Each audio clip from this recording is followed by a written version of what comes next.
Just got this in, so this is the X450. This is a nifty little plane that can also fly like a quadcopter. We're gonna be taking a look at it today. All right, so we're gonna take off in the M mode. That is basically the quadcopter mode. And we can kind of just fly it like a quadcopter like this.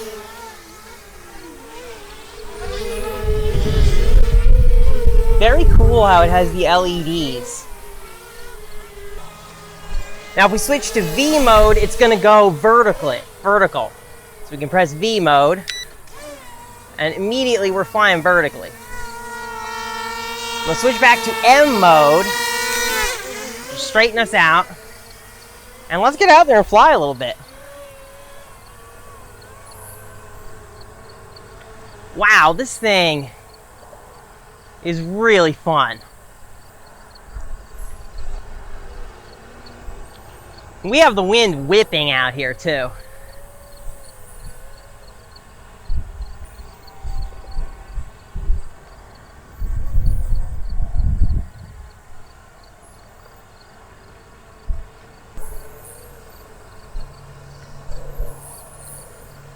And this is just in quadcopter mode. Very, very easy to use. Very maneuverable. Look at this thing just cut through the wind.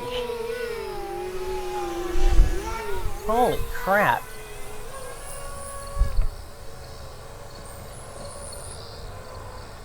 If you can fly a quad, you can fly this thing. Even if you never take it into the airplane mode, you can fly this thing.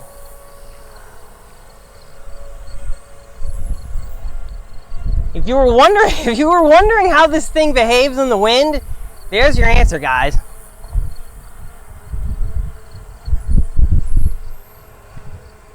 Wow. We have a hell of a lot of wind out here today.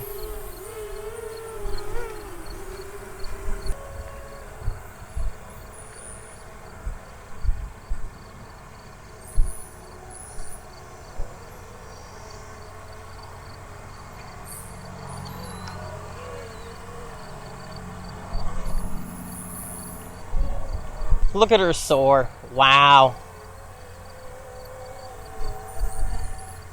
Really, really fun.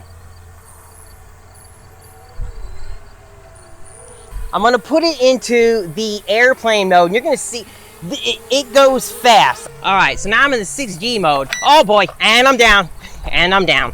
Alright, so now I'm in the 6G mode. Oh boy, and I'm down.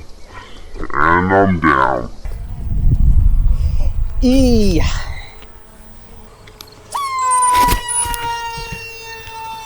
Why is it doing that?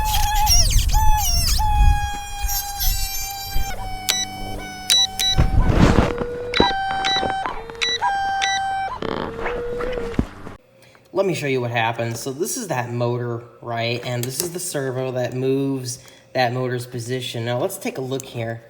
Look at this. That's a plastic gear. Yep, and it's all grinded out on the inside. So this plastic easily grinded against this metal when it was faced with some force, and it's done. It's just done. It hardly moves correctly now. The teeth are all screwed up. And the teeth on this gear too are messed up. So yeah, that's what happens when you use cheap, tiny plastic gears in a servo for a plane like this. Yeah, guys, I had a feeling this was going to happen. I was worried once I knew that this thing had plastic gears inside that the thing could just go if it had a hit. I mean, plastic gears are just not going to survive very well. And as soon as I learned that, I knew that could be a problem.